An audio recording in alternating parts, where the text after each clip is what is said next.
प्रदेश में मरीजों की मुश्किलें बढ़ गई हैं। हड़ताल पर डॉक्टर्स चले गए हैं। हड़ताल का आज दूसरा दिन है। अस्पताल में स्वास्थ्य सेवाएं प्रभावित है। 8 सूत्रीय मांगों को लेकर यह हड़ताल है। वैकल्पिक इंतजाम में फिलहाल प्रशासन जुट गया है।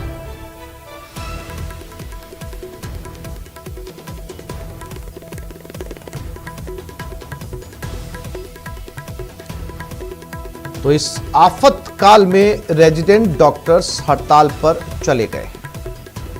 अपनी 8 सूत्रीय मांगों को लेकर ये लोग हड़ताल पर गए हैं। फिलहाल प्रशासन वैकल्पिक इंतजाम में जुटा है। एक तरफ कोरोना के केसेस बढ़ रहे हैं, दूसरी तरफ ओमिक्रॉन के मामले भी लगातार राजस्थान में बढ़ते हुए नजर आ रहे हैं।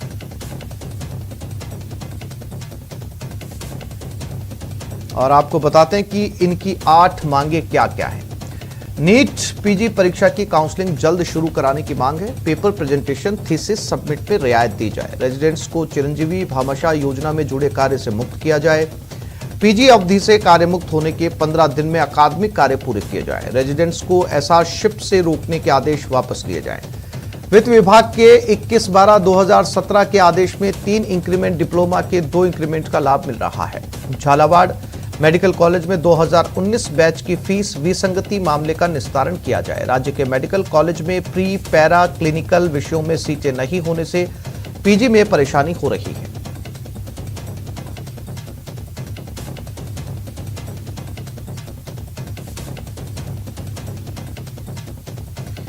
तो ये वो मांगे हैं जो सरकार से की जा रही है। ऐसे में मरीजों की मुश्किलें बढ़ गई हैं क्योंकि इस समय सर्दियों का मौसम, मौसमी बीमारियों से अभी प्रदेश पूरी तरीके से उबरा भी नहीं था कि कोरोना ने दस्तक दे दी। कोरोना के लगातार मामले सामने आ रहे हैं और कोरोना से निपटने में मेडिकल विभाग जुटा ही था कि ओमिक्रॉन ने दस्तक दे दी। ओमिक्रॉन के मामले भी लगातार बढ़ते जा रहे हैं।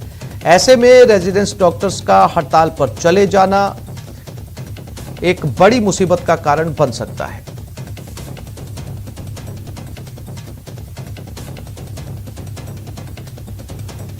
और इसी खबर पर योगेश त्यागी कोटा से लाइव जुड़ गए हैं। कपिल शिमाली भी हमारे साथ जुड़ गए हैं। दोनों साथियों से बात करते हैं। कपिल, सबसे पहले आपके पास आते हैं। उदयपुर में चूंकि कपिल लगातार जो है वो कोरोना के मामले सामने आ रहे हैं। हाल ही में आपने देखा कि मौसमी बीमारियों ने भी दस्तक दी थी, उससे भी जो है वो हम पूरी तरीके से उभरे नहीं थे। फिर कोरोना के केसेस बढ़ने शुरू हुए और अब बची खुची कसर जो है ओमिक्रॉन ने भी पूरी कर दी है। और ऐसे में इतने सारे रेजिडेंट डॉक्टर्स का हड़ताल पर चले जाना पूरी मेडिकल व्यवस्था के चरमरा जाने जैसा है। उदयपुर में सरकारी अस्पताल के क्या हाल है, किस तरीके से मरीजों को डील किया जा रहा है?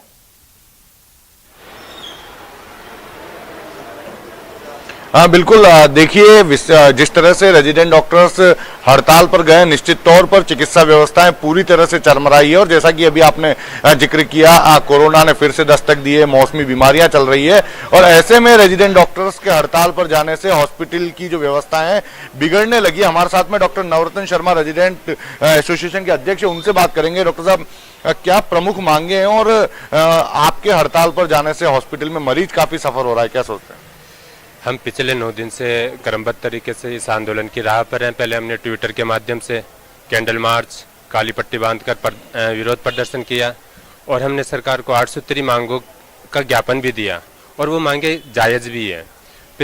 कल हमारी जयपुर में वार्ता हुई, लेकिन उन्होंने लिखित में समझौते पर कुछ ठोस कदम नहीं लिया। इसकी वजह से हम कल रात को 8 बजे से संपूर्ण कार्य बहिष्कार करना पड़ा हमें। और कोरोना के केस भी बढ़ रहे हैं, लेकिन हम पिछले 6 महीने से 66% मैन पावर के साथ यहाँ पर काम कर रहे हैं और हर रेजिडेंट साथी पर वर्क प्रेशर और मेंटली सारा प्रेशर की वजह से सारे परेशान हो रखे हैं।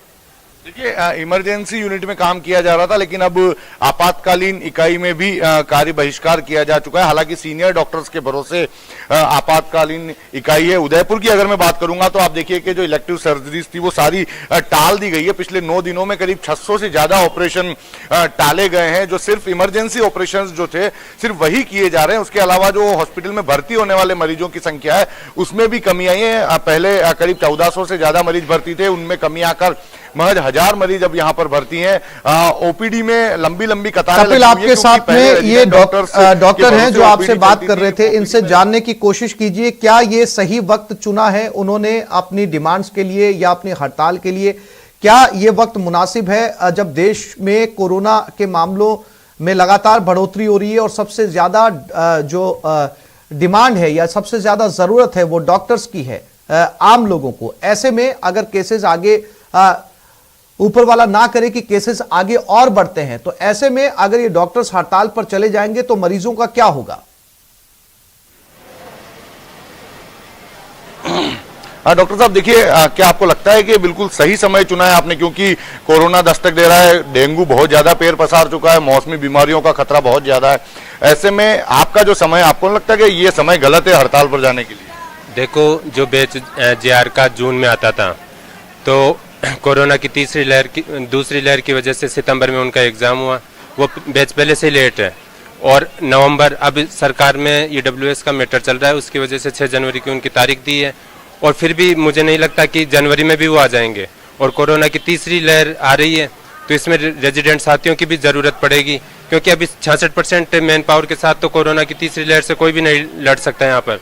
और हम दीर्घकालिक मरीजों के ये आपके सवाल का जवाब हमें ये नहीं दे रहे। मैं फिर से आऊंगा आपके पास में, कोटा चलते हैं। योगेश त्यागी हमारे साथ जुड़े हुए। योगेश, इस समय जैसा कि कपिल से मैं बात कर रहा था, कोटा हॉस्पिटल की तस्वीरें भी लगभग वैसी ही होंगी जहां पर मरीजों की तादाद इस समय जो है वो बढ़ी हुई है, और ऐसे में रेजिडेंट डॉक्टर्स का हड़ताल पर चले जाना कोरोना पीरियड के दौरान, ओमिक्रॉन के मामले बढ़ते जा रहे हैं, क्या ये सही वक्त है उनके हड़ताल पर चले जाने का? आपके पीछे भी मरीजों की खासी तादाद नजर आ रही है, योगेश।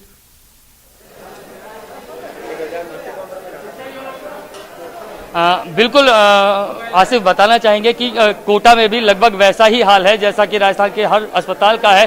कोटा का MBS अस्पताल में इस वक्त हम मौजूद हैं, और MBS अस्पताल संभाग का सबसे बड़ा अस्पताल है। यहाँ पर दूर दूर से लोग इलाज की दरकार लिए हुए आते हैं, लेकिन ऐसे में क्योंकि ओमिक्रॉन आ चुका है, डेंगू और मौसमी बीमारियां हैं, उन्होंने पहले से ही कोटा के अंदर गदर मचाया हुआ है। जो मरीज भार है वो अस्पताल पर लगातार बढ़ता चला जा रहा है। ऐसे में रेजिडेंट डॉक्टर्स का ये हड़ताल पर जाना चिकित्सा विभाग के लिए बड़ी मुसीबत का सबब बन सकता है। और सबसे ज़्यादा जो मुसीबतें सामने आने वाली है वो आने वाली हैं यहाँ पर आने वाले मरीज, उन मरीजों के सामने जो इलाज की दरकार लिए कोटा में आते हैं, इस अस्पताल का मुंह देखते हैं, लेकिन जब पूरे डॉक्टर मौजूद यहाँ होते हैं तब इस अस्पताल में जो मरीज भार है वो ज़्यादा होता है। ऐसे में 240 तकरीबन 240 जो डॉक्टर है, रेजिडेंट डॉक्टर, वो हड़ताल पर चले जा रहे हैं। उसमें किस तरीके की तस्वीरें होंगी ये अपने आप में देखने वाली बात होगी, क्योंकि आप मेरे पीछे भी आप तस्वीरों में देख सकते हैं कि लाइनें लगी हुई हैं, लोग इलाज के लिए यहाँ आए हैं, लेकिन अभी तक तो इनको ये पता ही नहीं है कि डॉक्टर्स यहाँ है ही नहीं, सिर्फ सीनियर डॉक्टर्स हैं। इन लोगों से बात करते हैं कि ये अगर यहाँ इलाज के लिए आए, डॉक्टर तो है ही नहीं, आप दिखाएंगे किसको? डॉक्टर हड़ताल पर है। हमें क्या पता, पहले बताते नहीं इस बात को, हमें क्या पता कि डॉक्टर नहीं, हम किराया लगा करके यहाँ आए हैं। डॉक्टर हड़ताल पर चले गए, हमें पता नहीं था, इसलिए हम तो यहाँ आ गए ना। बूढ़े आदमी हैं 60 साल से 67 साल के, और ये हमारे दर्द होता है, घुटने में दर्द होता है, बैठा नहीं जाता है, उठा नहीं जाता है, हम क्या करें बताओ? इमरजेंसी में गए होंगे, डॉक्टर तो है ही नहीं। हमें तो मालूम नहीं था कि डॉक्टर साहब नहीं, तो हम तो वहाँ से आए केसराई पाटन से, हम किराया लगा करके आए, बड़ी मुसीबत से आए। 70 बुजुर्ग इंसानों को मान लो कि सर्दी में तैयार करके अस्पताल तक लेके आ रहे हैं, तो अगर यहाँ आके डॉक्टर नहीं मिलेगा तो हम लोग क्या करेंगे? फिर बीमारियां भी फैल रही है कोटा में, उसका उनको बिठा रखा, वो ज्यादा देर खड़े नहीं रह सकते, उनको हार्ट की प्रॉब्लम है, BP है, प्रोस्टेट में प्रॉब्लम है, इसलिए लाइन में लग के खड़ा होना पड़ता है। अब उनके इसी सर्दी में उनको सुबह सुबह तैयार करके लेके आ रहे हैं। यहाँ के तो डॉक्टर सारे वैसे ही है। तो आसिफ, मरीज परेशान हो रहे हैं लगातार। हाँ बिल्कुल योगेश, आम मरीजों की समस्या साफ तौर पर सामने आ रही है, और इनमें बहुत सारे मरीजों को ये जानकारी ही नहीं है कि रेजिडेंट डॉक्टर्स हड़ताल पर चले गए। जयपुर का रुख करते हैं, सौरभ गृहस्थी हमारे साथ इस समय जुड़े हुए हैं। सौरभ, हमने उदयपुर और कोटा की तस्वीरें देखी, डॉक्टर उदयपुर के अंदर सवाल का जवाब नहीं दे रहे, कोटा के अंदर जो है वो मरीजों को ये पता ही नहीं है, उनकी तादाद बढ़ती जा रही है हॉस्पिटल के अंदर, और उन्हें ये जानकारी नहीं है कि रेजिडेंट डॉक्टर्स हड़ताल पर चले गए हैं। चूंकि जयपुर एक सबसे बड़ा मेडिकल हब कहा जा सकता है, क्योंकि आसपास के सारे जिलों के लोग अपने अच्छे इलाज के लिए जयपुर के SMS अस्पताल पहुंचते हैं, दूसरी बड़ी अस्पतालों में पहुंचते हैं, इसलिए कहा जा सकता है कि पूरे राज्य का जो लोड है वो जयपुर के ऊपर आता है। ऐसे में रेजिडेंट डॉक्टर्स का हड़ताल पर चले जाना, कोरोना के मरीजों की तादाद लगातार बढ़ते रहना और ओमिक्रॉन के आंकड़े भी लगातार बढ़ते रहना, ये अपने आप में चिंता का विषय है। सौरभ,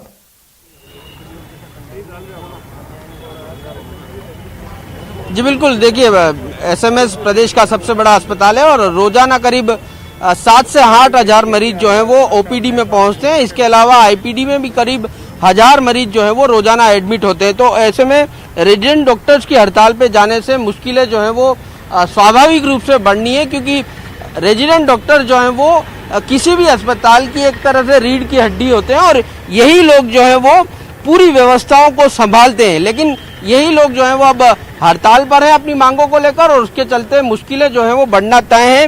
कई ऑपरेशंस जो है वो अब टलने वाले हैं और कई मरीजों को इसके कारण से दिक्कतें भी हो सकती है। लेकिन रेजिडेंट डॉक्टर्स भी अपना कोई पक्ष रखते हैं। इस वक्त तमाम जो जाड़ के पदाधिकारी वो हमारे साथ हैं, उनसे बात कर लेते हैं।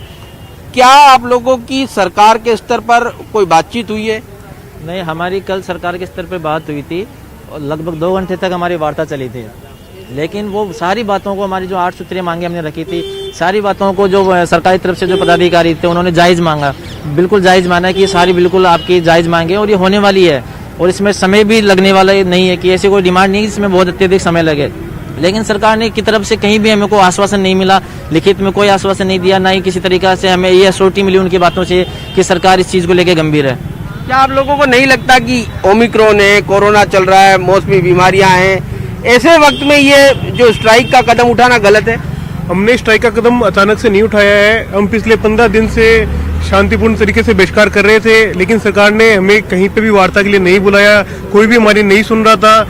हमने कभी ऐसा सोचा नहीं था कि ये वायरस आया है इसलिए हमें ये इस तरह की हड़ताल करनी पड़ रही है। जब हमने हड़ताल की शुरुआत की थी उस समय किसी तरह कोई वायरस नहीं था और अभी भी हम सरकार से हर तरह से सकारात्मक रूप से वार्ता करने के लिए तैयार है, लेकिन इस पे कम से कम सरकार तो राजी हो। सरकार राजी हो, लेकिन जिस प्रकार से आपने कहा कि किसी प्रकार की सहमति नहीं बन रही है, तो क्या मरीजों की दिक्कतें बढ़ती रहेंगी इसी प्रकार से? ये सर राज्य सरकार पे डिपेंड करता है। राज्य सरकार बिल्कुल अगर संवेदनशीलता का परिचय देते हुए अगर हमारी मांगों पे संज्ञान लेती है तो हम तो कब से कह रहे हैं सकारात्मक वार्ता के लिए। हाश सवाल है इनका। इन्होंने गेंद जो है वो पूरी तरीके से सरकार के पाले में डाल दी है कि ये राज्य सरकार की संवेदनशीलता पर निर्भर करता है। क्या डॉक्टर संवेदनशील नहीं होते?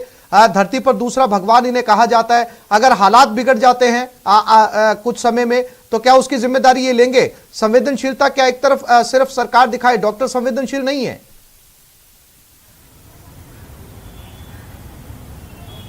जी बिल्कुल, देखिए लेकिन इनका भी एक अपना पक्ष है। इनका ये कहना है कि हम लगातार 15 दिनों से आंदोलन कर रहे हैं और सरकार को ये बार बार बता रहे हैं कि हमको ऐसा न हो कि हड़ताल पर जाना पड़े। इसको लेकर इन्होंने तमाम तरह के प्रयास जो है वो किए हैं, लेकिन फिर भी आपका सवाल जायज है और ये पूछ ही लेता हूं मैं, आपको नहीं लगता कि आप सोचते हैं कि राज्य सरकार ही संवेदनशील हो? आप लोगों को भी तो थोड़ा सा धैर्य रखना चाहिए। आप जब कह रहे हैं कि सरकार सहमत है तो वो मांगे भी पूरी करेगी। सर बिल्कुल, हम धैर्य रख रहे हैं।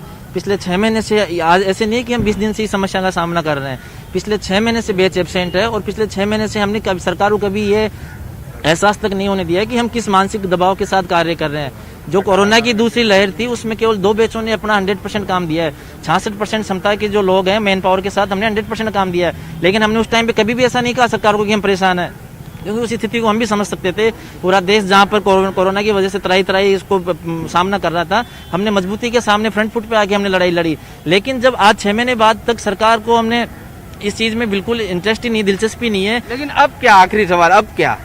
हमारा यही है, हमने जो सरकार को 8 सूत्रीय मांग पत्र सौंपा था 2 दिसंबर को, सरकार उन पर तुरंत प्रभाव के साथ गंभीरता से संज्ञान लेवे ताकि मरीजों को भी ज्यादा दिन तक परेशानी। तो हड़ताल जारी रहेगी? नहीं, बिल्कुल हमारी हड़ताल अनिश्चित काल तक जारी रहेगी जब तक सरकार हमारी मांगों पे संज्ञान नहीं लेती है। तो देखिए आसिफ, अब ये रेजिडेंट डॉक्टर्स भी अड़ गए कि जब तक उनकी मांगे पूरी नहीं होती तब तक जो है वो हड़ताल जारी रहेगी। लेकिन हड़ताल के कारण सरकार के की ओर से भी जिस प्रकार से सकारात्मक रुख नहीं देखने को मिला, उसके चलते मरीजों की दिक्कतें दिन ब दिन बढ़ती जाएंगी और खास तौर पर उन मरीजों के लिए जिनको ऑपरेशन तुरंत कराना है उनके लिए दिक्कतें और ज्यादा बढ़ेंगी। सौरभ, उम्मीद है कि बातचीत आगे बढ़ेगी और जल्दी कोई ना कोई रास्ता निकल आएगा। योगेश, कपिल और सौरभ, आप तीनों साथियों का बहुत शुक्रिया जुड़ने के लिए, जानकारी देने के लिए।